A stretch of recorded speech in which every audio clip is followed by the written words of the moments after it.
네, 안녕하세요. 저는 법률사무소 해운에서 변호사와 변리사로 활동하고 있는 김봉조 변호사라고 합니다. 오늘 제가 할 강의 주제는 여기 앞에 자료에도 나와 있지만 디자인 기업의 권리와 보호입니다. 제가 변호사로 주로 활동을 하고 있는데 변리사로도 활동을 하다 보니까 이 지적재산권 관련해가지고 분쟁이라던가 아니면은 법률 자문이라던가 이런 거를 많이 하고 있는데요. 실제적으로 아직까지 우리나라에서는 이런 지적재산권에 관련돼서 인식이라고 할까요? 아니면은 권리 보호라고 할까요? 이런 부분에 있어서 아직 많이 인식이 조금 부족하다는 느낌을 좀 받고 있어요. 그래서 실질적으로 실무에서 이와 관련돼서 좀 많은 분쟁이나 그런 부분들이 많이 발생을 하고 있습니다. 그래서 실제적으로 실무에서도 이런 지적재산권 분쟁들이 많이 발생하고 있고요. 그래서 지금 이 강의를 들으시는 분들이 주로 지금 창업을 준비하시는 분이시던가 아니면은 기존에 창업을 하신 분들이라고 제가 들었는데, 특히 이 디자인 관련해가지고 사업을 진행 중이시거나 준비 중이신 분들이라고 들었습니다. 그래서 그런 분들에게는 특히 더욱더 조금 도움이 될 수 있는 강의라고 생각하고요. 지금 디자인 전공을 하셨겠죠? 디자인 전공을 하셨으니까 디자인 관련해서 스타트업이나 아니면 그런 쪽에 사업을 준비 중이거나 하고 있으실 텐데요. 아무래도 디자인을 전공을 하신 분들은 학부 때부터나 아니면은 그 전부터 이 디자인 관련해서 조금 관심들이 있으실 거예요. 그래서 아마 이전에도 이런 지식들이 좀 있으실 텐데, 오늘 강의를 통해서 좀 더 구체적으로 어떻게 내가 만든 디자인, 아니면 더 넓게 얘기하면 지적재산권을 보호받을 수 있는지, 아니면 반대로 내가 침해를 안 할 수 있는지, 이런 부분들에 대해서 조금 도움이 되실 수 있으시면 좋을 것 같아요. 근데 사실 이게 워낙에 짧은 시간이다 보니까 이 짧은 시간 안에 되게 방대한 양의 그 내용을 축약해서 얘기한다는 게 사실 쉽지가 않습니다. 지금 디자인 기업의 권리와 보호라는 제목인데 지금 여기 안에 모든 게 거의 다 들어가 있어요. 지적재산권에 관한 기본적인 내용이라든가 아니면은 소송 절차라든가 아니면 권리 보호라든가 침해라든가 이런 부분이 다 들어가 있다 보니까 아무래도 제가 하는 강의에서는 거의 핵심 위주, 그리고 가장 중요한 거, 그리고 실무에서 조금 빈번하게 문제가 되는 부분들, 그런 부분들 위주로 말씀을 드릴 수밖에 없고요. 제 강의안을 보시면 내용이 상당히 많습니다. 거의 한 80장 정도 되는데 그렇게 많이 넣어놓은 이유가, 제 강의를 한번 들어보시고 진짜 실제로 나중에 이러한 부분, 디자인 내가 권리를 보호받을 일이 있다던가 아니면 내가 만든 디자인이 또 다른 사람의 디자인을 침해받았다고 오히려 이렇게 소송을 당하셨을 때 제가 드린 자료를 조금 찾아보시면 좀 더 디테일하게 더 나와 있으니까 참고가 되시라는 의미로 좀 더 많은 양의 그런 자료를 넣어놨으니까 좀 참고가 되셨으면 좋겠습니다. 그래서 일단은 오늘은 먼저 목차를 좀 볼까요? 목차를 보시면 먼저 지식재산권이라고 나오는데, 이 말하는 용어 자체가 상당히 다양해요. 지식재산권, 지적재산권, 지금 나와 있지만 산업재산권, 이렇게 다양한데, 대부분 얘기하는 대부분은 요즘에는 지식재산권이라는 말을 많이 써요. 이전에는 지적재산권이라는 말을 많이 썼는데, 최근 들어서 이 지식재산권이라는 말을 많이 쓴다. 근데 결국에는 똑같다. 그래서 지금 여기 목차에 보시면 지식재산권 유형이라고 그래가지고, 산업재산권, 그 다음에 저작권, 신지식재산권, 스타트업, 이런 쭉 나오는데, 오늘 강의는 주로 디자인, 그리고 상표에 관해서 집중이 되어 있는데요.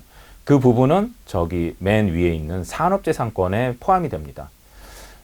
저작권도 최근에는 이 디자인 관련해서 문제가 되고 있어요. 왜 디자인은 미술인데 왜 보통 일반인들 생각하기에 저작이라는 거는 무슨 글을 쓴다든가 아니면 노래를 부른다든가 그런 부분이 내 저작권이 보호되는 거 아닌가라고 생각을 하시는데, 최근 들어서는 미술 작품에 있어서도 저작권이 상당히 많이 문제가 되고 있습니다. 그래서 주로 산업재산권을 좀 다뤄보고, 그 다음에 저작권 일부를 좀 다뤄보고요. 그 다음에 신지식재산권이라든가 스타트업 기업에 유용한 지적권 관련 정보 및 제도, 어차피 여러분들이 이제 기업을 창업을 하시고 디자인 관련 기업을 뭔가 스타트업을 하신다고 하시면 결국에는 이제 스타트업 기업에 관련된 이제 기타 등등 많은 자료라든가 뭐 사이트라든가 이런 부분 도움이 되실 부분들이 필요하실 텐데요. 그런 부분들은 뒤에 간단하게 이제 실어놨습니다.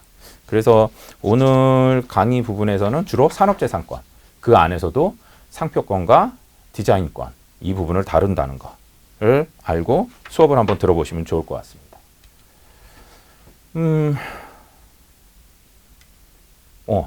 갑자기 디자인 강의를 한다고 하면서 갑자기 처음 이상한 무서운 조문이 나왔습니다. 왼쪽에 있는 조문이 여러분들이 보시기 왼쪽, 예, 저기 제 257조, 저희 형법이에요. 형법 상해죄입니다. 그 다음에 오른쪽에 있는 제 220조 침해죄가 바로 저게 디자인 보호법에 있는 제 220조입니다. 그럼 먼저 형법을 한번 잠깐 살펴볼까요? 제 257조 상해죄인데요. 제1항 사람의 신체를 상해한 자는 7년 이하의 징역, 10년 이하의 자격정지 또는 1,000만 원 이하의 벌금에 처한다. 그리고 그 밑에 있는 제329조는 절도죄입니다. 타인의 재물을 절취한 자는 6년 이하의 징역 또는 1,000만 원 이하의 벌금에 처한다. 네, 상해죄는 뭐 쉽게 말하면 누구를 뭐 때리거나 뭐 몽둥이 같은 걸로 때려서 피가 나게 하거나 어디를 다치게 하거나 불구를 만들거나 이제 그런 겁니다. 이제 그런 죄를 지은 사람들은 7년 이하의 징역에 처한다. 아니면 1,000만 원 이하의 벌금에 처한다. 라는 형법입니다. 자, 그러면 오른쪽 디자인 보호법 한번 보실까요? 220조의 침해죄가 되어 있는데요. 제1항 디자인 또는 전용 실시권을 침해한 자는 7년 이하의 징역 또는 1억 이하의 벌금에 처한다. 그러니까 다른 사람의 디자인을 침해한 사람은 다른 사람의 신체를 상해한 경우랑 똑같이 처벌하네요. 똑같이 징역 7년 이하의 징역입니다. 근데 보통 우리나라 아니면은 뭐 중국, 요즘에 특히 이제 중국 제품들이 문제가 되는데 뭔가 다른 사람이 만든 제품, 디자인을 그냥 아무 조금 죄의식 없이 많이 카피하거나 사용들을 하는데 그게 바로 법에서는 다른 사람의 신체를 상해한 죄만큼의 큰 죄로 보고 있다는 거죠. 심지어 남의 거를 훔친 것보다 더 세게 처벌을 하고 있습니다. 남의 거를 훔치면 절도하면 6년 이하인데 디자인을 침해하면 7년 이하의 징역인 거예요. 근데 심지어 벌금은 상해는 1,000만 원 이하 벌금인데 디자인은 1억 이하 벌금입니다.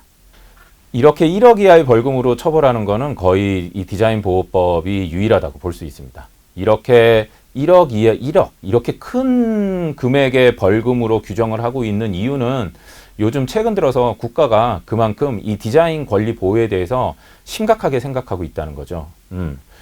근데 특이한 조문이 있습니다. 제2항을 보시면 디자인 보호법에는 제1항의 죄는 고소가 없으면 공소를 제기할 수 없다.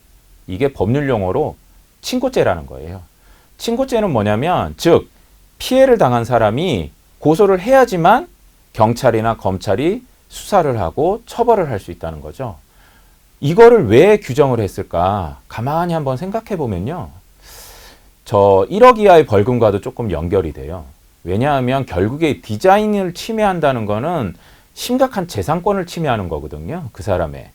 즉 디자인 보호법이라는 거는 어떤 디자인 권리를 가지고 있는 사람의 재산을 보호한다는 가장 그 개념이 밑바탕에 깔려 있습니다. 그러니까 침해를 당한 사람이 먼저 형사적으로 침해한 사람을 처벌해달라고 국가에 요청하기 전에 만약에 당사자들끼리 합의가 된다. 즉 침해를 한 사람이 침해 당한 사람에게 미안해. 그럼 내가 뭐 손해배상으로 얼마를 줄게. 개인이 당사자들이 그렇게 얼마에 뭐 합의를 본다. 그러면 국가가 굳이 개입해서 처벌하지 않겠다는 뜻이죠. 즉 개인 침해당한 사람이 인식하기 전에 국가가 먼저 디자인 권리가 침해됐다는 걸 인지를 했더라도 침해당한 사람이 이렇게 먼저 고소를 하지 않는 이상은 국가가 나서서 처벌하지 않겠다는 뜻입니다. 자, 그렇다면 이렇게 우리나라에서 이 디자인 권리를 엄격하게 보호하기 시작한 게 한 2004년? 네, 맞죠. 2004년. 2004년에 지금의 디자인 보호법이라는 법이 생겼습니다. 즉 2004년에 생겼다는 거는 지금 우리나라에서 시행되고 있는 법들, 뭐 아주 메이저 중요한 법들 중에서는 거의 가장 최근에 생긴 법이에요. 그러면 2004년 이전 디자인 보호법이 생기기 전에는 그럼 디자인 권리가 보호되지 않았나? 아닙니다.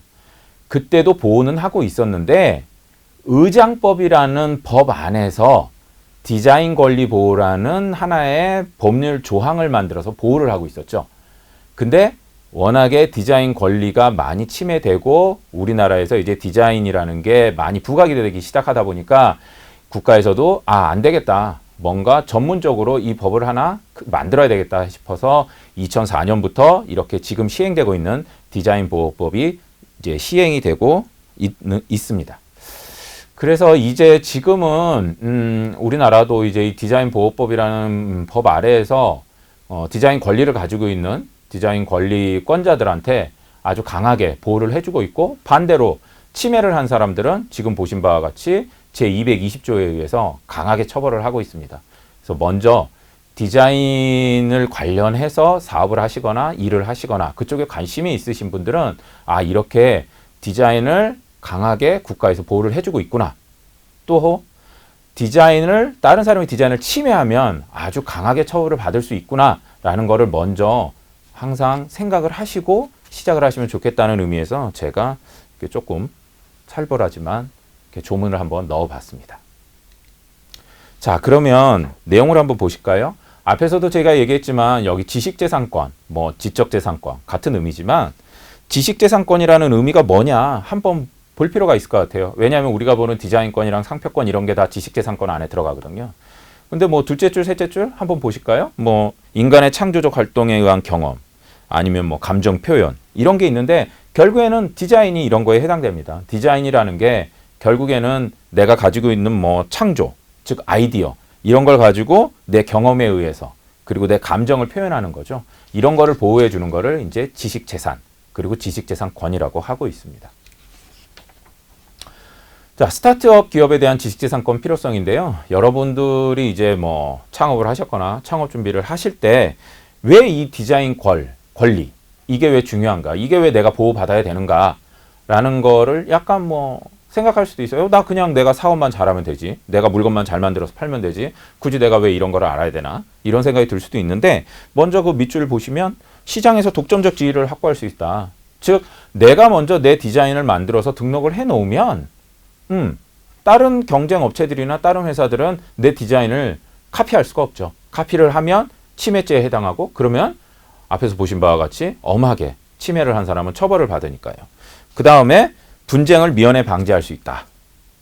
근데 사실 내가 디자인 권리를 등록한다고 해서 분쟁을 미연에 방지할 수 있는 효과는 좀 있겠죠. 근데 요즘 실제로 보면 그래도 많이 카피들을 합니다. 특히 뭐 남대문 아니면 뭐 동네 가판대, 길거리 이런 데서 그냥 다른 뭐 요즘에 잘 나가는 제품들 그냥 막 카피해서 팝니다.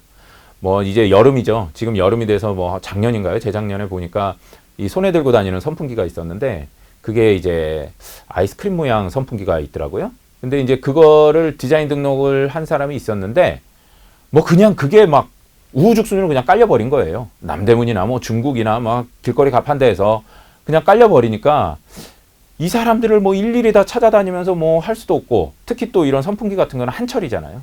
한철 지나니까 이 또 뭐 증거 잡기도 힘들고 그래서 실질적으로 분쟁을 미연에 100% 방지할 수 있냐? 그건 아니지만 그래도 일반적인 상식을 가지고 있는 사람들은 이렇게 다른 사람이 디자인 권리를 등록했을 때 잘 침해하지 않는 그런 효과가 있으니까요. 미연에 방지를 할 수 있다.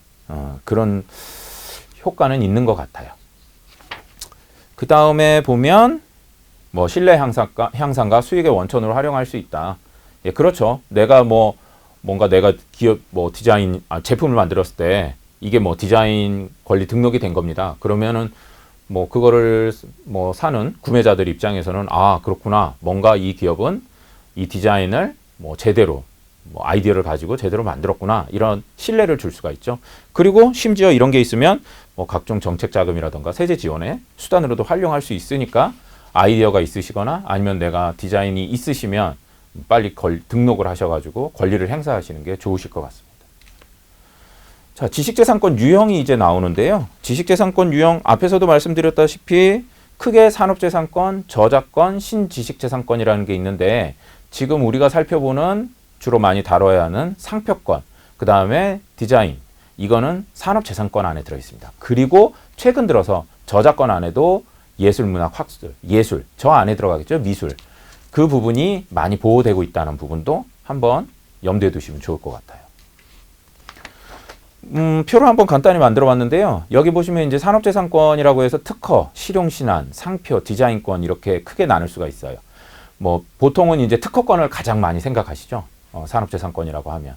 근데 이제 그 안에 상표권과 디자인권이 들어간다는 거.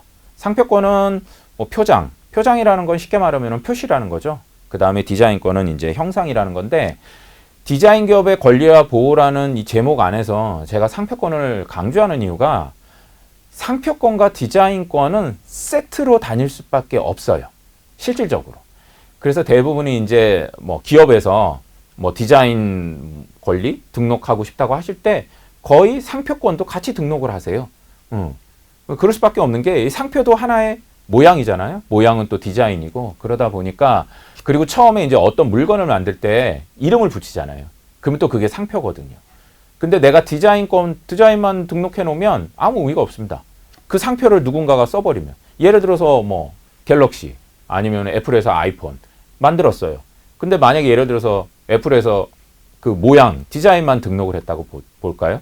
그러면은 아이폰이라는 그 이름은 등록을 안 해놓고 상표를 근데 다른 업체에서 아이폰이라는 걸 써버립니다. 그러면은 뭐 아무 의미가 없죠. 왜? 구별이 안 되잖아요. 애플에서 만든 아이폰하고. 그래서 거의 디자인 등록을 하실 때는 상표권과 거의 세트로 같이 등록을 하신다. 그래서 상표권도 잘 알아두셔야 된다는 거 항상 생각하셔야 될 것 같아요. 그러면 지식재산권 유형에서 한번 조금 더 자세히 볼까요? 디자인권. 디자인권은 뭐 키포인트는 거기겠죠. 넷째 줄에 있는 시각. 즉 시각을 통해서 미감을 느끼게 한다는 거. 요 미감이 뭐 약간 추상적이죠. 팍 와닿으시나요? 디자인을 공부하신 분들은. 저는 조금 팍 와닿지 않은데 뭐 미적 감각이라는 뜻이겠죠. 실질적으로 분쟁이 돼서 이게 뭐 법원까지 가서 판결이 내려질 때 판사님들이 아주 즐겨 쓰시는 단어입니다. 미감. 미감이 다르다. 그래서 침해했다. 미감이 다르니까 침해하지 않았다. 아니면 미감이 같으니까 침해했다. 이런 용어들을 많이 쓰세요. 이게 아마 그 법 규정에 규정되어 있는 단어라서 이렇게 쓰시는 것 같은데 즉 중요한 건 디자인이라는 건 시각을 통해서 느껴야 된다는 거. 즉 그리고 미적 감각. 보는 사람이 이거는 다른 제품과 뭔가 다르구나 라는 걸 좀 느껴야 된다는 거. 예, 그런 의미로 쓰여지고 있습니다. 상표권은 보시면 상표권도 마지막 뭐 밑에서 두 번째 줄 보이시나요? 시각적. 똑같아요. 상표권도 결국에는 시각으로 보이는 겁니다. 즉 뭐 애플 로고 하면 딱 떠오르시죠? 시각적으로 사과 조금 이렇게 했는 거. 그 다음에 뭐 삼성 하면 삼성 로고가 딱 떠오르시죠? 이렇게 시각적으로 뭔가를 인식 가능하게 해야지만 상표권이 가능하다는 거. 자, 그렇다면 디자인권은 과연 얼마나 보호가 될까?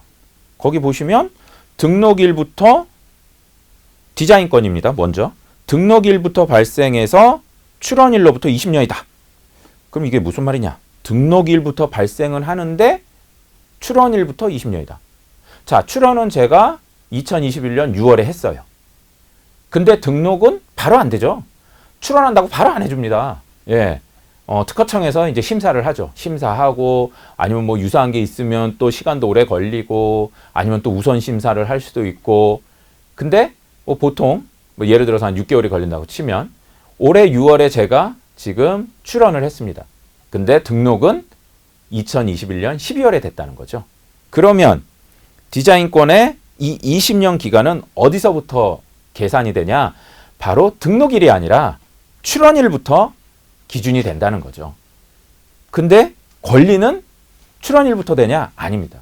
권리는 등록일부터 발생을 한다는 거죠. 즉 2021년 12월에 등록이 되면 그때부터 자 내가 이 디자인에 대한 권리가 있어 라고 주장을 할 수가 있다는 거죠. 그래서 출원일부터 20년. 자 그러면 여기서 떠오르는 게 있습니다. 아, 그러면 20년이 지나면 디자인 막 써도 되나? 그죠? 20년 지나면은 권리 보호가 없어지잖아요. 그래서 이런 기업들이 계속해서 신제품을 만들어내는 겁니다. 여러분 보시면 아이폰이라든가 삼성 갤럭시 매년 나오죠. 별 차이가 없어요. 성능이라던가 디자인 옆에 베젤을 없앴다가 또 만들었다가 시작 단추 눌렀다가 없앴다가 뒤에 지문을 했다가 없앴다가 매년 계속 나옵니다. 근데 성능은 크게 차이가 없어요. 왜 그러느냐?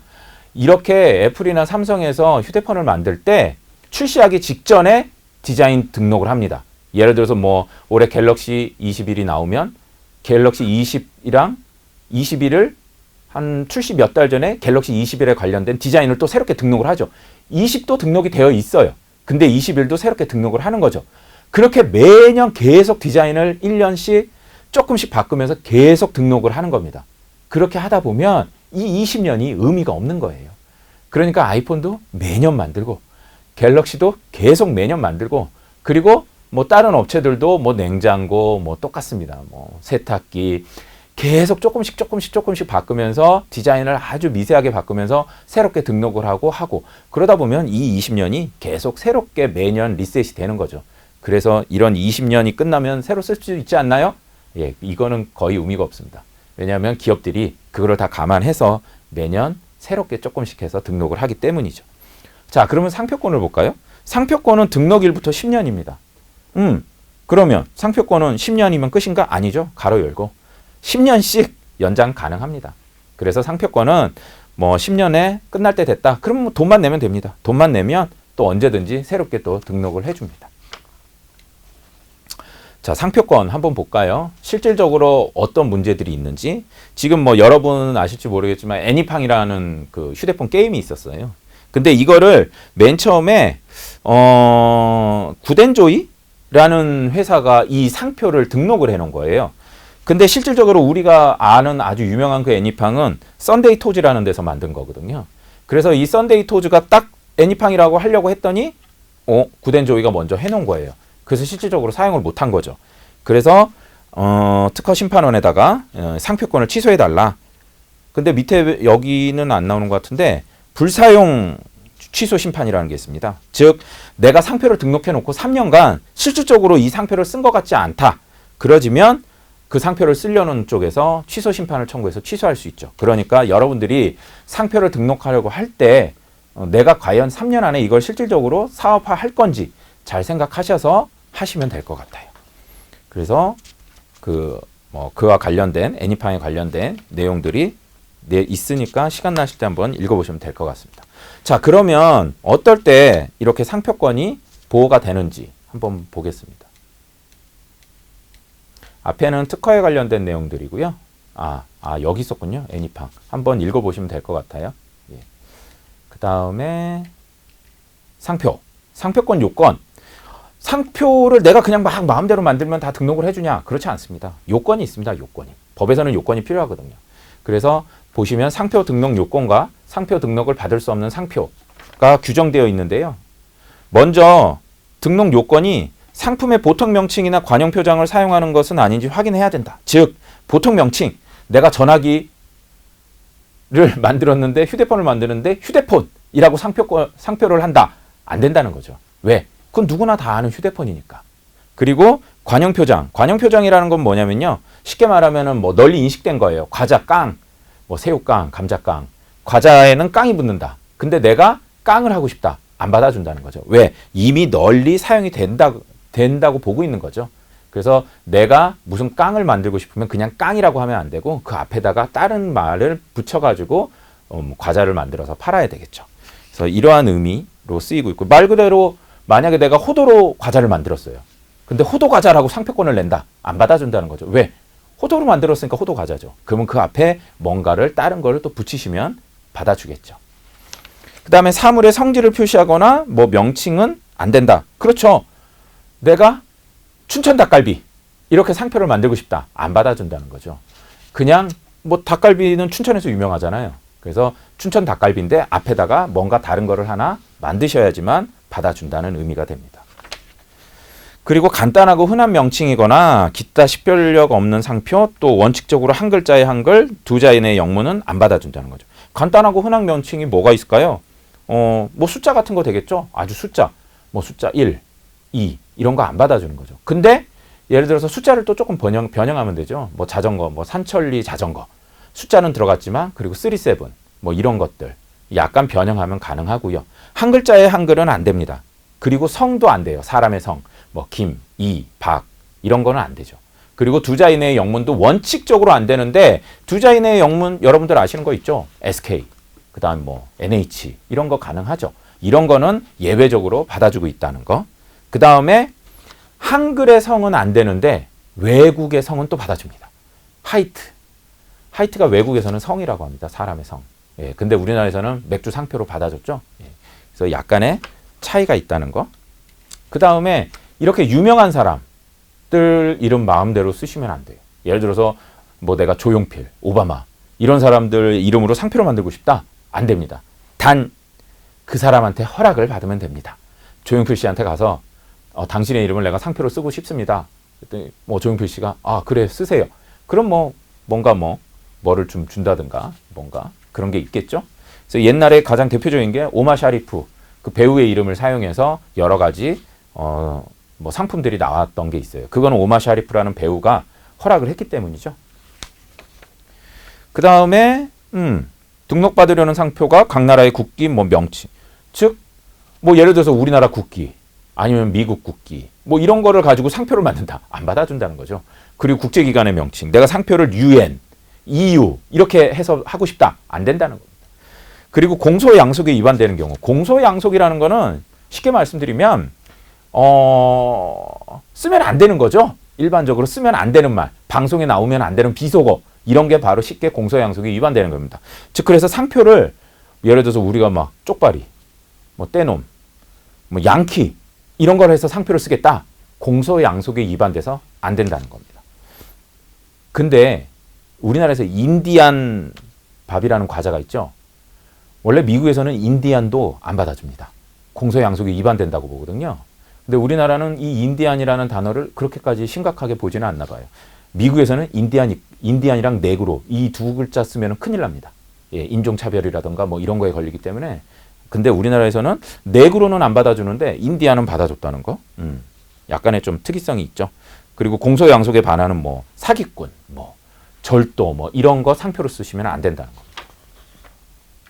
그래서 상표 등록을 받을 수 없는 상표는 뭐 선출원이 있으면 당연히 안 되는 거죠. 상식적으로. 그다음에 상품권의 요건에서 기타 보시면요. 셋째 줄에 한번 보실까요? 상품의 품질을 오인하게 하고, 즉 이거 누가 봐도 양념 통닭이에요.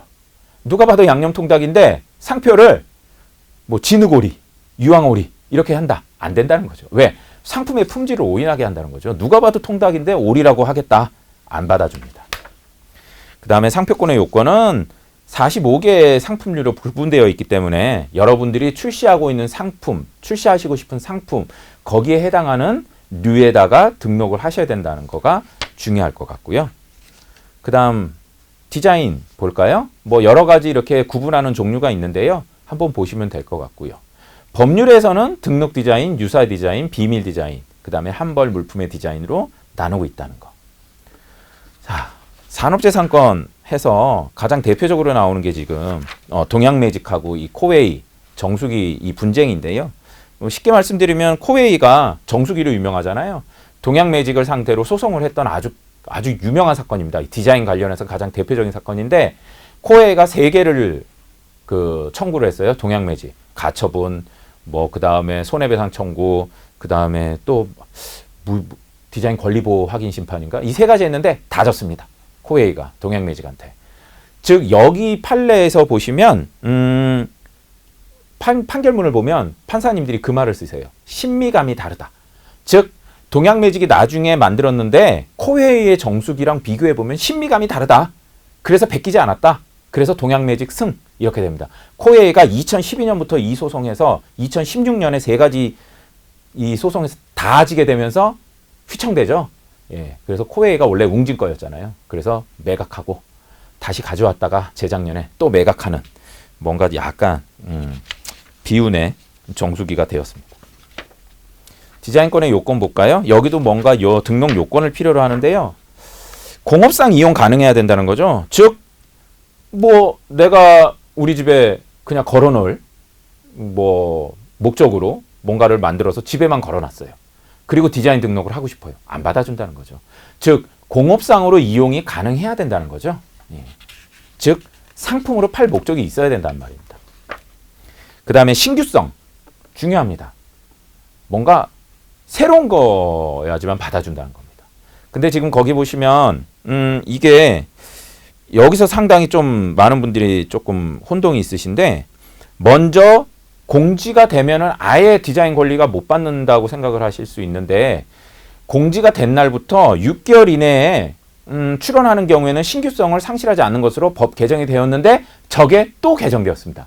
지금 저기 제가 6개월을 바꿔야 되는데 12개월로. 그래서 현재는 공지된 날로부터 12개월. 즉, 원래 디자인을 출원한 사람한테, 등록한 사람한테 더욱 크게 국가에서 보호를 해주겠다는 거죠. 이전까지만 해도 6개월이었어요. 근데 그게 너무 짧다. 뭐 사람들이 그 생각 못 할 수도 있는데, 그래서 국가에서 알았어. 그러면 12개월. 1년이면 충분하겠지라고 해준 겁니다. 그래서 여러분들 저 6개월을 1년으로 변경하셔가지고 보시면 좋으실 것 같습니다. 그 다음에 창작성. 쉽게 말하면 창작물이어야 된다는 거죠. 그러니까 너무 수준이 낮으면 안 된다는 거예요. 디자인인데 이건 뭐 누가 생각해, 누구든지 다 할 수 있다. 초등학생도 할 수 있다. 그거는 창작이 아니다라고 보고 있습니다. 디자인 요건에서 등록받을 수 없는 디자인 똑같아요. 앞에서 보신 상표권하고 보신 바와 같이 뭐 이것도 공공질서 및 선량한 풍속을 문란하게 할 염려가 있는 것. 즉, 뭐 쉽게 말하면 우리가 뭐 표현하면 안 되는 손으로 하는 욕 같은 거, 그런 욕 같은 거를 디자인으로 만들었다. 받아주세요. 안 된다는 거죠. 왜? 선량한 풍속을 문란하게 한다는 거. 그런 취지야 비슷한 것들은 받아주지 않습니다. 자, 여기 보시면 디자인 권리뿐만 아니라 뭐 특허권도 그렇고 다 선출원주의를 택하고 있습니다. 그래서 서로 다른 날에 둘 이상의 출원이 있을 경우에 먼저 출원한 사람, 즉 내가 먼저 뭔가 아이디어가 있어요. 근데 이거를 활용하고 싶어요. 그러면 빨리 먼저 출원을 하셔야 됩니다. 즉 디자인 등록 출원을. 그래야지만 국가에서 보호를 해주지, 늦게 하면 이거 제가 먼저 생각한 건데요 라고 얘기해도 국가에서는 보호를 해주지 않는다는 얘기죠. 예. 이거 되게 중요합니다. 그래서 반드시 내가 어떤 아이디어가 있으시면 먼저 꼭 등록을 하셔야 돼요. 자, 그러면 등록을 해야 되는데 그냥 등록을 할 수는 없죠. 왜? 국가를 상대로 내가 특허청에 해야 되기 때문에 비용이 듭니다. 비용이 드는데 간단하게 한번 비용 보실까요? 디자인 같은 경우는 먼저 전자 출원하고 서면 출원이 있습니다. 서면 출원은 내가 직접 서류 들고 특허청 가서 하는 거고요. 전자 출원은 요즘에 온라인으로 아주 쉽게 되어 있습니다. 보시면 싸죠. 온라인이 더 쌉니다. 그래서 대부분 요즘엔 온라인을 많이 활용하고 계세요. 그래서 심사하고 일부 심사, 그 다음에 가격이 조금 다르죠. 그 다음에 상표도 보시면 조금 다르죠. 가격이 62,000원, 72,000원. 근데 여기 저기 요쪽 여백에 요쪽에 보시면 요거는 관람료라고 해요. 관람료는 쉽게 말씀드리면 특허청에 내가 뭔가 특허나 디자인이나 상표를 등록할 때 내는 돈입니다. 이거는 기본적으로 국가에 내는 세금이라고 생각하시면 돼요. 그렇고 만약에 개인이 이러한 디자인이라든가 상표를 등록하고 싶으시다. 그럴 때는 그냥 이 관람료만 내시고 하시면 됩니다. 그러면 국가에서 알아서 다 해주고 나중에 등록이 나오면 등록료가 또 별도로 있고요. 예. 근데 이거 내가 개인이 좀 하기가 힘들다. 그리고 내가 바쁘고 잘 모르겠다. 그러면 뭐 이렇게 변리사라든가 아니면 변호사라든가 대리인을 선임해서 하실 수 있으세요. 뭐 선임했을 때 비용이 대략적으로 나오는데 이건 진짜 말 그대로 대략적입니다. 그래서 뭐 디자인 종류, 상표 종류에 따라서 다 비용이 조금씩 다르지만 뭐 대략적으로 저렇다라는 것만 조금 인지하고 있으시면 될 것 같아요. 그 다음에 이제 저작권이 나오는데요. 제가 앞에서도 얘기했듯이 요즘에 그런 미술 창작물 아니면 디자인 이런 것들을 저작권에서도 보호해주고 있습니다. 그래서 가장 대표적인 게 옛날 2002년 기억하실지 모르겠지만 그 월드컵 때 히딩크 감독이 메고 나왔던 넥타이가 있어요. 그래서 그걸 소위 히딩크 넥타이라고 하는데 과연 이 히딩크 넥타이에 저작권이 인정이 되느냐와 관련돼서 대법원까지 가서 나온 판결이 있습니다. 그래서 아주 유명한 판결인데요. 여기 보시면 히딩크 넥타이는 디자인으로 원래 등록을 안 했어요. 이 히딩크 넥타이, 뭐 우리가 말하는 히딩크 넥타이. 그 넥타이를 처음 만든 회사에서 디자인으로는 등록을 하지 않았는데 그러다 보니까 이제 막 우후죽순으로 막 베끼기 시작한 거죠. 그래서 이걸 가지고 침해했다라고 했는데 그 상대방 업체들은 야, 너희 이거 디자인으로 등록 안 했잖아. 그러니까 너희는 권리가 없어 라고 했더니 국가에서 아니다. 디자인으로 등록하지 않았더라도 저작권법에서 정한 응용미술 저작물에 해당해서 보호를 해주겠다라고 한 겁니다. 이게 가장 거의 시초 거의 최초의 판결이라고 보시면 될 것 같아요. 그래서 되게 중요하고 이거를 기점으로 해서 디자인도 만약에 내가 디자인 등록이 안 돼 있더라도 저작권법에서도 보호가 된다. 아, 그러면 저 그냥 뭐 디자인 등록 안 할래요. 나중에 뭐 문제되면 저작권법에서 알아서 해주겠죠. 아니죠. 그렇지 않습니다. 보세요. 대법원까지 갔잖아요. 대법원까지 갔다는 기본적으로 4, 5년 걸렸다는 얘기예요. 아, 근데 2002년 이후니까 한 3년 걸렸겠네요. 3년 동안 엄청나게 많은 비용이 들었겠죠. 소송 비용부터 해가지고. 자, 이분이 히딩크 넥타이를 만드신 분이 먼저 디자인으로 등록을 해놓으셨다면 이런 일은 있지도 않았을 거예요. 근데 디자인 등록을 안 해놓다 보니까 결국에 나중에 이기긴 했죠. 이기긴 했지만 엄청나게 경제적으로 손해를 많이 보시고 그 다음에 뭐 결국에는 이기시게 되셨을 것 같아요. 그래서 반드시 내가 먼저 뭔가 디자인으로 뭔가 아이디어가 있다. 그러면 반드시 꼭 디자인 등록을 하셔가지고 권리를 보호받으시라는 말씀을 좀 드리고 싶어요. 그래서 그 이유는 똑같습니다. 저작권 관련해서 뭐 미술 작품으로 미술 여기 보시면 네 번째 미술 저작물 보이시죠? 예, 이제는 이렇게 디자인 또 이 미술 저작물에 해당된다고 해서 보호를 해주고 있습니다. 그래서 나머지는 쭉 한번 읽어보세요. 읽어보시면 되고 뭐 나머지 부분들 다 여러분들이 스타트업이라든가 기업을 하시는 데 있어서 크게 많이 도움이 되시는 내용이에요. 지금 당장은 별로 뭐 특히 영업비밀 이런 부분들 도움이 안 되시겠지만 나중에 실질적으로 이거를 딱 다치셨을 때 아, 그때 뭐 강의 들었던 뭔가가 있었구나. 한번 딱 찾아보시면 대략적으로 어느 법에서 보호해주고 있다는 사실만 알더라도 크게 도움이 됩니다. 그래서 그런데 도움이 되실 거예요. 그래서 한번 쭉 기본적으로 특허 관련해서도 한번 이렇게 쭉 기술담보제도라는 것도 있고요. 우선심사제도라는 것도 있으니까 쭉 알아보시면 될 것 같아요. 그리고 지식재산권 등록 표시는 기본적으로 저렇게 표시가 된다. 특히 상표는 상표 등록 제 몇 호, 디자인은 등록 디자인 제 몇 호 이렇게 나온다는 것도 알고 있으시면 될 것 같습니다. 그 다음에 보시면 TM 마크라는 것도 있고요. 한번 읽어보시면 돼요. 자, 그 다음에 여기 보시면 여러분들이 이제 실질적으로 일을 하다가 궁금한 사항이 있으실 거 아니에요. 그런 거를 찾아보시는데 도움이 되는 사이트예요. 뭐 실질적으로 뭐 우리 같은 사람들도 여기서 이제 많은 도움을 받고 있습니다. 디자인 같은 경우는 여기겠죠. 여기 보시면 디자인 맵. 여기 들어가시면 디자인 관련해가지고 정보 검색 및 트렌드 안내도 되니까 뭐 활용해 보시면 될 것 같고요. 저작권 관련해서는 저기 한국저작권위원회가 있습니다. 저기에 들어가시면 실질적으로 현재 어떠한 분쟁들이 있는지, 그 다음에 저작권 등록은 어떻게 해야 되는지, 그리고 등록되어 있는 건 어떤 게 있는지를 쉽게 찾으실 수도 있고 도움 받으실 수도 있으세요. 그래서 이 두 개 사이트가 가장 대표적이니까 한번 많이 활용을 해보시면 좋을 것 같습니다. 지금 최근에 보면 대학생분들도 디자인을 전공하시는 대학생분들도 학생 중에 창업을 하세요. 그래서 제가 다른 대학교 즉 뭐 디자인 전공하시는 분들을 상대로 강의도 하고 하는데요. 최근에 어떤 분이 있으셨냐면 어떤 물건을 만들었어요. 뭐 물건을 만들었는데 알고 보니까 우연히 남대문 가보니까 자기랑 똑같은 물건을 팔고 있었다는 거죠. 근데 그 사람한테 보니까 이거 어디서 사왔다는 거예요. 보니까 어디 다른 지역에서 사온 거죠. 그분은 이 사람 물건을 보고 베꼈던 거예요.